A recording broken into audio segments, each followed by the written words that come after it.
Hey girl, how you doing? I didn't get to introduce myself earlier, but I think I met you when we were in high school. You're Hollywood's mom, right?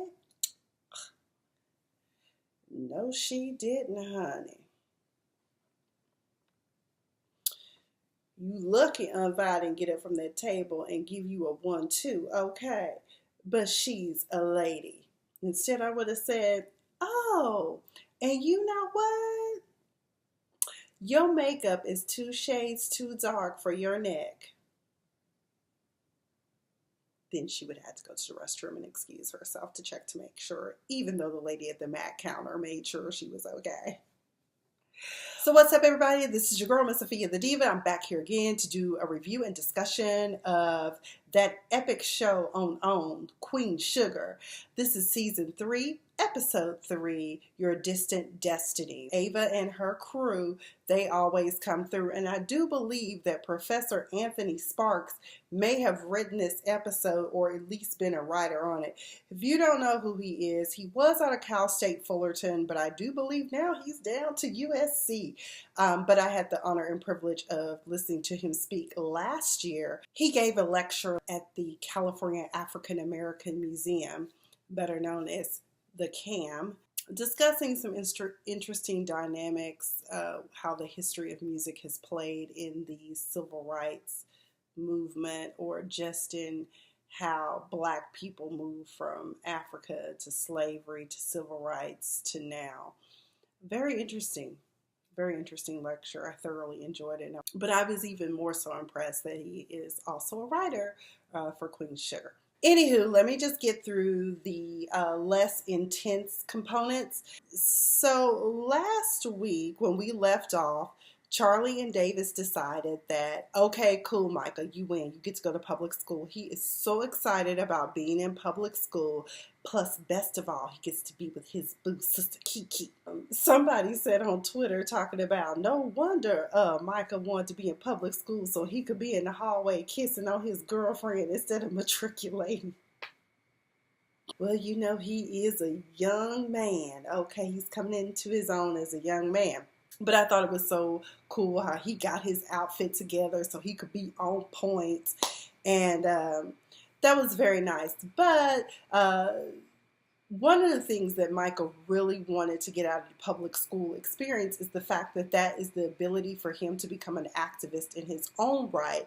I did not realize that he was one of the organizers of the Take a Knee stance at that St. Joe games in one of the earlier episodes we saw, which I think was in episode 1. But one girl was like, so what are you doing really here? You miss your people that much? And I'm just like, here's the deal, young lady. Some of us who have attended predominantly white schools, we do have that desire to be with our own people. I spent the majority of my elementary school years in predominantly white schools. And when I got to junior high, and I've told this story time and time again, I was so excited to see Black people. They just were not ready to receive me because I talked a lot like this. Oh my God, how are you doing? My name is Sophia. What's your name? Yeah, they didn't like me so much. I was labeled an Oreo, amongst other things. I hate junior high. That's why I told people I could never teach in junior high. Kids are cruel. But anyways, I think Micah's going to do just fine. There was a moment at the lunch table when they were talking about how the police officer was exposed. And Micah kind of had a moment because one of the things that happened to him is that this police officer put the gun in his mouth and clicked it, like Russian roulette style. That's why more and more he's like, I need to do something to stop this from happening to others. And that's one of the things people need to realize is that wealth and privilege cannot always protect you from the law. The cops see your skin color, that's all they need. So Nova is, also when we left off last episode, she left her job. When it ain't working and you not happy, sometimes you just got to do what you got to do. Now, Nova should have done a little bit more research. So as you know, they wanted to use articles that she had written. It was going to be a collection of essays and that type of thing. But it looks like from this episode that maybe Nova will take on one of my suggestions, which is, girl, start your own blog and write your own original content. Because the publisher is kind of like, I wish you kind of told us that, because now those articles that we wanted to use are no longer available to us.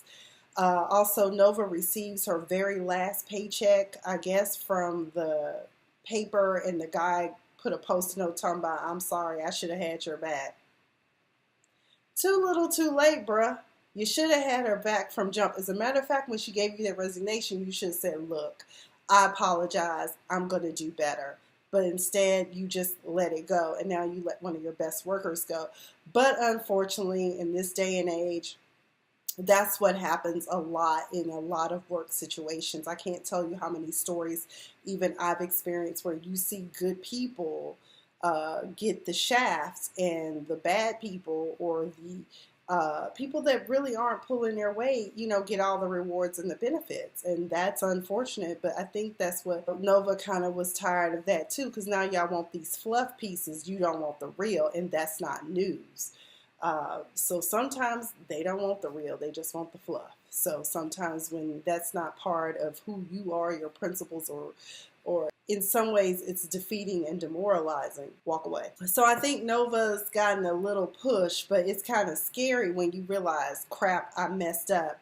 And then on top of that, it doesn't appear as though she had an actual deal. So the lady told her to just take a moment and then send them a proposal about what it is that she wants to do. So she's already got someone on the hook, unlike a lot of writers who send materials to all these different publishing houses. And worst case scenario, self-publish Nova. Hollywood is already trying to spend this money, because every Tom, Dick, and Harry in town is sniffing because they know he got a little bit of pocket change, and they like, hey, uncle, hey, cousin, invest in my car wash, invest in my barber shop. My thing with Hollywood and this money, just like Charley attempted to advise him, is that I think, honestly, since you don't know what you really want to do with the money, I think Hollywood should put this money in a money market until he can better assess what it is he wants to do with it. Because right now, he's kind of just spending money, and it's kind of like one of those situations where you'll be like, oh my God, I spent $500,000. How did that happen? Because you didn't account for it. So I'm really hoping that Hollywood, gets it together, because Professor Anthony Sparks came on there. He's kind of like Wakanda, huh? Yeah, it's kind of like once people find out what Wakanda has, here they come. Or if we want to talk about real life, it's almost like, look at Haiti. They have a lot of resources in Haiti, and it's being stripped of all of its resources. Think about it. So don't get stripped, Hollywood, is all I'm saying. Meanwhile, Ralph Angel is working his little fisherman's job, and the little Asian lady, don't y'all just look, I love the little Asian ladies that always be trying to love on you. Like my wig lady, when I used to go to this one wig shop, she just loved me. She said, you're like second daughter to me. And she was good to me. She'd always give me little stuff and free stuff. And, you have boyfriend? I was like, no, Miss Lydia, I don't have a boyfriend. Sweet Korean lady. That's why I have to tell people, I know that we in the Black community have an issue sometimes with Asians, because they are in our communities and neighborhoods. But the ones that I've been fortunate enough to deal with over the years have always been good to me. Once you establish a relationship, but some of them, I know what y'all saying, my people. She up there talking about, oh, Ralph Angel, we need to get you a girlfriend. I was just like, oh, Lord. And so he's like, hey, can I get my check early? And she's like, no, I'll have him tomorrow. So when he comes back, her daughter is there. And so I can already see that the little Asian mama mind is working about, you get chocolate man daughter. Okay? You get what Ralph Angel said. Okay? So I thought that was really cute. He's still ducking and dodging and avoiding Darla's calls. Blue is always excited to talk to his mom, but he's having some challenges at home. At one point during this episode, the girl, I think her name is Tamika, comes over, and this girl has no like shame. She like, you want me in the shack in the back on a rack where you want me. And I'm just like, oh girl, you Ralph Angel must have some good stuff, because you ladies, y'all show up and be like, hell, I'll do it on a bed of needles. I mean, with Ralph Angel, it's so good. I don't understand, but either way. But anyway, old girl is in the house. Ralph Angel, I guess, decided to have her in the house, and that's when Blue wakes up, and he was like, oh, let me get you back to bed. But we learn that because of the stress of Blue's mom not being around, Blue has been having accidents in the bed. So that's not good for Blue. And he says, well, Pop, I tried to tell you the other night, because I was like, oh, snap. When the girl was in the house, Blue woke up and he was like, Pop. And I was like, see, Ralph Angel up here creeping when he thought little boy Blue was sleeping, and now he busted. Pop? That ain't Pop, honey, not with breasts and a bra, okay? So Ralph Angel realizes I need to take a step back and reassess what's going on, because this is my son and I need to be more responsible. And old girl comes over and he's like, I'm so sorry I didn't call you. Now it's just not a good time for us. Because she's like, you not tired yet? I was like, apparently you're not, and neither is your lady parts, okay? They are still well oiled and ready to go. But both of them resolved to the fact, she was like, I understand my daughter is at her father's house. And so at this point, you know, Ralph Angel doesn't have anyone, although I'm sure that if Aunt Vi had been home, she would have watched. But you know, Aunt Vi was out at the class reunion with her forever dance partner. Forever don't seem that long. But either way, they went to his class reunion. Aunt Vi looked fabulous, honey. One of the things I love about Tina Lifford, and especially Tina Lifford in this particular character, she reminds me so much of my Aunt Peggy when it comes to style and grace. And like, oh my God, she reminds me so much of my Aunt Peggy that it's ridiculous. Fashion-wise, even kind of looks like her, but it's just something about that Tina Lifford Aunt Vi. But they having a good time. It's all shits and giggles, and then that's when Hollywood's ex-girlfriend, hey Hollywood, how you doing? Okay, oh my God, we gotta get a dance for old time's sake. And I was like, girl, you just, okay, you one of the ones that did not become a statistic and end up looking like, girl, what happened to you at the reunion? But okay. You didn't have to come through there. You knew he was with his woman. You just had to be a heifer. Okay, so take your little stank huzzy self on and sit down.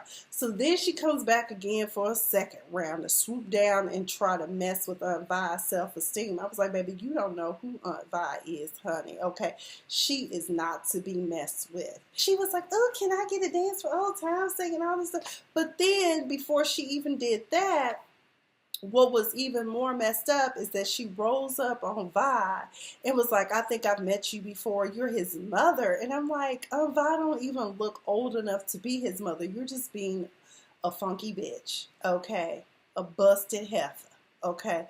So then she was like, oh, I'm sorry. You know, you don't look a day over 25. Girl, it's too late. Pick your face up, okay? See, Vi didn't even say anything. But like I said earlier in this video, I would have told her something that would have made her feel insecure. I'd be like, oh, girl, and that hairstyle went out in 93.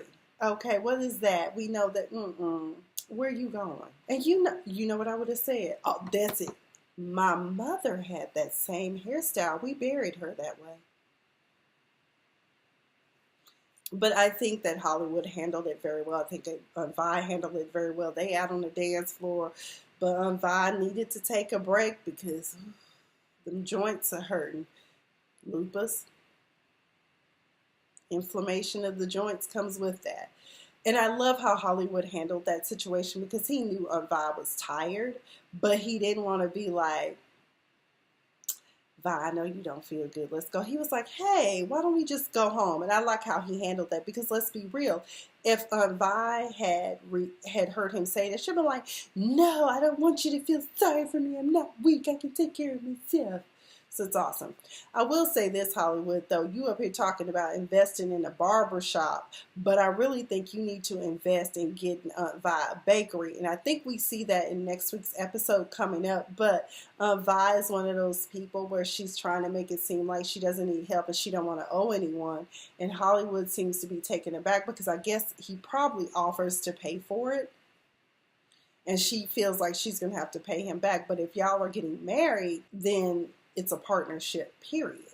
So Ralph Angel lets the cat out the bag about Charlie's plans with the Landrys to Nova. And when I saw the look on Nova's face, I was like, and now it's a commercial break because it's about to go down. Because you know Nova don't play that like, Charlie, you know you wrong. You know she gonna check her. That's when I was like, get ready. Everyone in the whole entire family found out because come to find out, now everyone knows that Charlie sold Queen Sugar to the Landrys and the Boudreaux, essentially, for 1% stake in his business. Which I'm trying to figure out. I get what she's saying. She's saying that I got my foot in the door. I'm in the enemy's door. Like I keep telling everyone, it's the art of war. I know people are probably like, Afia, you always say that, but I'm so serious, honey. You gotta get in bed with the enemy sometimes and make him think that you just, so nice. Oh my God. Yes. Okay. Honey, meanwhile, I just bought out the rest of your stock holders. Okay. I just did that. So I get where Charlie is coming from, but I also see where everyone else is saying, like, so now you're in the art of deception with your own people. And I know Charlie feels some type of way because we learned that some of the farmers don't even own most of the land around. They've been leasing it from the Landrys, and now all of a sudden the Landrys are kicking them off the property. And then we also found out last week that Sam Landry is in debt, operating in the red and not in the black, and probably on the verge of bankruptcy. So I'm not sure if this 1% will be a strong 1%, but I guess maybe if he goes bankrupt and has to start selling off assets, well, I guess Charlie kind of has first dibs. Plus, you have to pay the shareholders anyway because they're investors. So we'll see how that goes, but everybody was mad, and Vi was like, you need to explain yourself, and you need to stop trying to, act like you got all the answers. And then at one point they tried to come at Hollywood, and Vi was like, Hollywood is just as much of a borderline, as much as family as the rest of us. No matter what, Ralph Angel's got his sister's back, although I was surprised she wasn't mad at him for letting the cat out the bag, because that means Micah also found out about it, and he's disappointed in his mom. And he was like, he told his aunt, Nova, he says, I just don't understand why she can't be more like you. And I'm like, wow, what a paradox, because you love your mom, but at the same time, your aunt is this activist, strong black woman. And I know how he feels, as far as, like, why can't you just, like, gee, mom, why do you have to, like, go this route to get things done? This is not how business should be done. And Micah told her, he said, you better win in the end, because she apologized and let him know that she was sorry for how he had to find out. So Ralph Angel's parole officer has sent over his first parolee.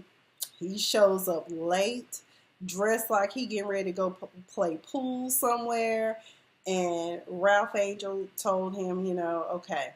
But he said something on the way out after the pre-interview, I think. I guess that's what it would be called. And he was like, you need to get this part for this tractor. You might want to take care of that. And I think Ralph Angel realized, okay, well, maybe I can use him on the farm, because dude doesn't have a background in farming, but, he grew up in rural Louisiana, so he's good for something. And we find out later on in the episode that he went to prison for grand theft auto, basically. Hopefully your tractors won't come with this. No, I was like, everyone needs a second chance, and I was glad that Nova pointed out to him that who else used to not show up on time, So he told him, I'm going to give you a chance in the end. And so we'll see how that works out. I think that's great. Not everyone that goes to prison, guys, are bad people. They just felt like some of the choices they made had to be made. And we also know now that some of our people are there because There's police officers out there that are always looking for a reason to lock some of us up. And by the way, I love these young people in the show. Don't sleep on the resistance is what they said. So this is going to be interesting. I have a feeling that this whole social media campaign that the St. Josephine High School black students are putting together is going to be met with some resistance. I think Charley is doing what she believes is the best way to get a win in the end against the Landry Boudreaux family. I know it hurts to hear people say that they loved Ernest and he was honest. Those words kind of sting because she's like, right now I'm engaged in the art of deception against my own people, but also the point of this deception is to deceive my enemy and lay in wait and make them think that I'm on their side. But let's see how this fleshes out and plays out in the end. I don't know. It's kind of sketchy. It's high risk, but Charley's a shrewd businesswoman, very strategic in her moves. Nova, same thing. I think she's going to be fine. I think she's got her bounce back together. Ralph Angel, he'll be fine. Darla's back. I don't know what that means. I don't know if she's back to fight for custody of Blue and make a big stink about it. I think that would be devastating to the boy. Because I ain't gonna lie, when dude first showed up at the farm that was coming for that interview, I was like, oh shit, is that Blue's possible real dad? I mean, you know, these are the things I'm thinking now because I'm just like, I don't know. Either way, I was curious to see what was going to happen with Charley and Romero. Y'all think that's a setup by the Landrys, or he just really someone that was just passing by? Either way, I've got to go. Let me go get me a cold drink. Let me go get me a pop. No, what did I say this? She said soda waters. I got them soda waters in there that you like, Mike. I was like, I love the South. People say pop is like a up north thing, but I'm like, nah. It started in the South because everyone migrated to the North. We know that. Pop, yeah, it's not just a Chicago thing. Because I've heard in New Orleans, with my New Orleans people, they said cold drink. My Aunt Betty always said pop. I've heard soda waters or just soda. You want cold drink, baby? So either way, but I think that's all I've got for Queen Sugar. Again, subscribe to this channel while you're here. Thank you to all of my new subscribers. We're now at 280.